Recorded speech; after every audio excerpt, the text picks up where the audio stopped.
Oke, jumpa lagi dengan saya Lekobi. Kali ini tamu kita spesial. Dia seorang olahragawan atau seorang mahasiswa jurusan pendidikan kepelatihan olahraga, terutama di UTP Surakarta. Tapi dia memiliki sifat yang amat sangat pemalu, ya. Kita sambut. Silakan, Mbak. Halo teman-teman. Ya. Perkenalkan, nama saya Novia Maralani. Di sini saya semester 7 dalam prodi PKO. Ya, Nopi ya, kita panggil Nopi saja. Ingat, panggil saya Lekobi ya. Iya. Itu Lek, jangan Pak. Wah, kalau kebelabasan manggil saya Pak, kita tua. Nah, Lek kan masih kelihatan muda. Nopi. Nopi ini salah satu mahasiswa jurusan PKO ya. Iya. Tapi kok kenapa sering malu? Itu kenapa itu? Untuk kuliah katanya malu. Itu kenapa? Silahkan. Aslinya nggak malu, cuman gimana ya, agak kurang percaya diri lah gitu. Le. Oh iya, maksud saya Le. Nah, Le.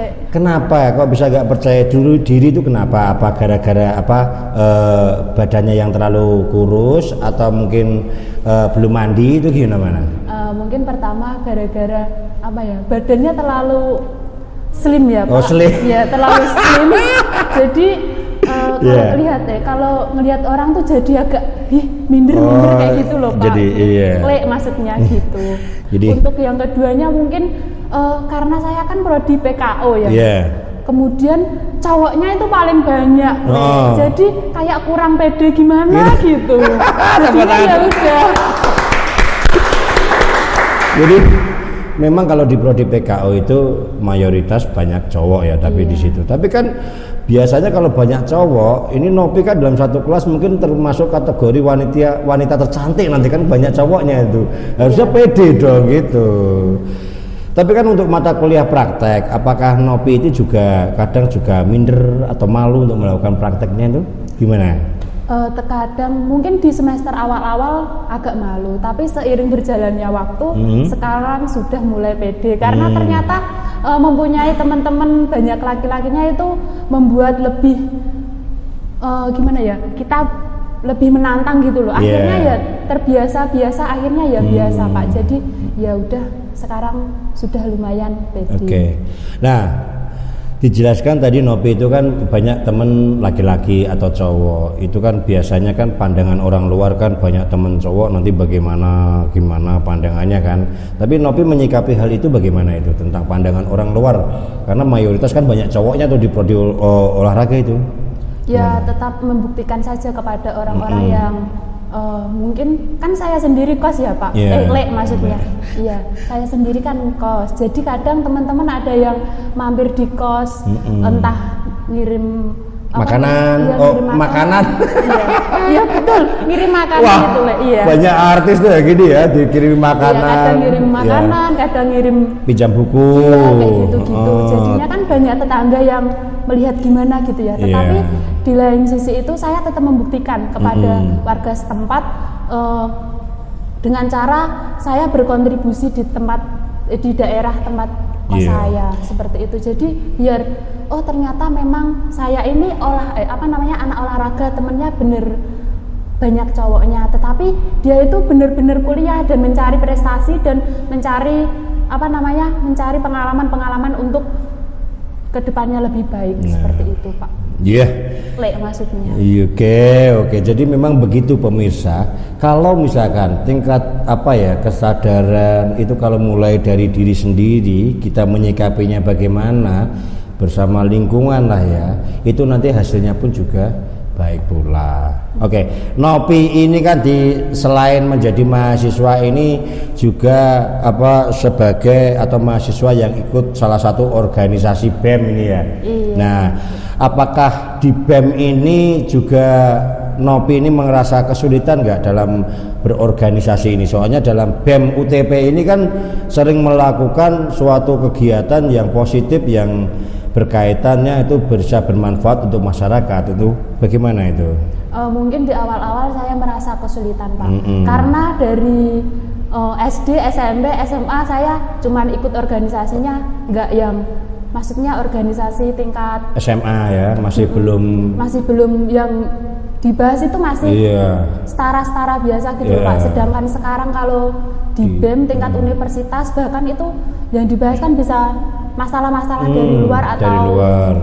Pembahasan-pembahasan dari luar ya Pak. Yeah. Jadi pertama-tama memang agak sulit, tetapi setelah saya menjalaninya dan alhamdulillahnya dari teman-teman di organisasi itu gimana ya, mereka enjoy gitu lah Pak, betul. saling bertukar pikiran, sehingga saya ya sekarang agak biasa untuk menyikapi hal-hal seperti itu. Dampaknya Novi untuk ikut organisasi itu, dampak yang paling kamu ya merasa bikin kamu itu bisa meningkatkan gitu ya Pak? Iya, perubahan dalam diri kamu lah, untuk kualitas kamu lah, apa itu biasanya? Ya pertama satu itu tadi Pak, saya agak nggak malu-malu lagi, karena di situ gimana harus ya? belajar mengekspresikan aksinya mengekspresikan semuanya itu diekspresikan di situ. Kemudian di organisasi BEM juga banyak belajar mengenai tentang pandangan-pandangan mengenai di luar sana apa yang sudah terjadi. Ya intinya banyak banget Pak yang saya pelajari di situ dan membuat dampak saya lebih baik di depannya, ke depannya maksudnya. Jadi itu. Memang seperti itu pemirsa dalam berorganisasi ya. Jadi memang tujuannya apa? Asalkan itu tujuannya untuk pribadi atau demi masyarakat yang bersifat positif, laksanakan gitu. Jadi biasanya Nopi di dalam ikut kegiatan organisasi itu kan otomatis banyak kendala-kendala, terutama harus menyampingkan perkuliahan. Apa iya itu seperti itu? Menurut Novi bagaimana?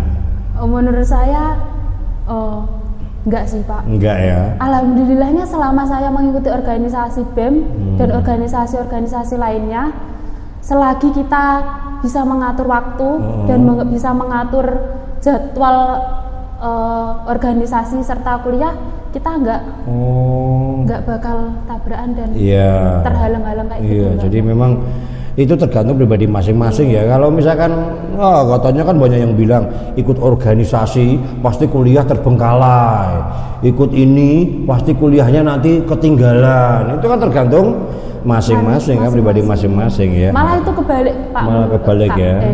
Maksudnya dengan kita mengikuti organisasi, malah tugas-tugas kuliah kita serta mata kuliah kita bisa lebih lancar. Soalnya kan kita kalau di organisasi mempunyai kakak tingkat yang sudah melakukan mata kuliah itu, jadinya kan bisa saling membantu atau bisa saling tanya-tanya sama kakak-kakaknya itu. Seperti itu sih. Oke ya. Jadi memang Nopi ini memang dulunya malu-malu saat masuk ke jurusan olahraga, tetapi setelah mengalami perubahan atau mengalami atmosfer dalam suatu kegiatan perkuliahan dan organisasi seperti inilah, memang lihat dari stylenya dia selalu seperti ini, ibaratnya itu budaya timur selalu dia pegang, selalu seperti ini, beda sama saya gitu kan ya. Gitu. Nopi ini gini, cita-cita Nopi kan dulu pengen menjadi guru olahraga, itu pasti ya, karena jurusannya di FKIP, jurusan olahraga. Nah selain guru olahraga ini, Nopi nanti akan mengembangkan kemampuan dirinya itu di bidang apa itu selain olahraga? Mungkin di bidang pertanian. Itu bagian apa itu? Mungkin di bagian cocok tanam atau bagian ngaret atau cocok tanam ya. Ini memang Nopi ini walaupun dari pedesaan tuh nggak malu dia. Tandur apa ini? Nanam apa sementara ini? Kalau sekarang sudah menanam jagung Pak, jagung dan juga kacang tanah. Dan itu hasil jagungnya bisa jadikan untuk bayar kuliah ya? Iya Pak, betul. Itu sangat membantu kok Pak. Nopi ini juga sudah dapat uang kuliah dari jagung, dapat uang kuliah juga dari Bank Indonesia, ada juga Bank Nasional. Jadi uang kuliahnya 3 ya. Jadi udah tahu gitu, orang tuanya tahu nggak kalau ini dapat ya dari bank ini ya? Alhamdulillah gitu. Tahu Pak. Nah gitu ya. Jadi untuk terakhir ini Nopi, pesan-pesannya untuk teman-teman itu bagaimana untuk meningkatkan atau menghadapi masalah rasa malu itu supaya tetap beraktivitas atau berkreativitas, monggo. Oke, buat teman-teman yang di luar sana, tetap menjadikan suatu pengalaman menjadi inspirasi di masa depan, karena dengan pengalaman-pengalaman insya Allah kita ke depannya bisa lebih baik. Contohnya seperti saya yang awalnya malu-malu, sekarang sudah malah malu-maluin seperti itu. Oke, tepuk tangan dulu ya. Demikian ya, jumpa dengan Lekobi. Untuk pemirsa di rumah, jangan lupa like dan subscribe dan tulis komen yang positif dan membangun ya. Itu jumpa lagi di podcast selanjutnya. Dadah.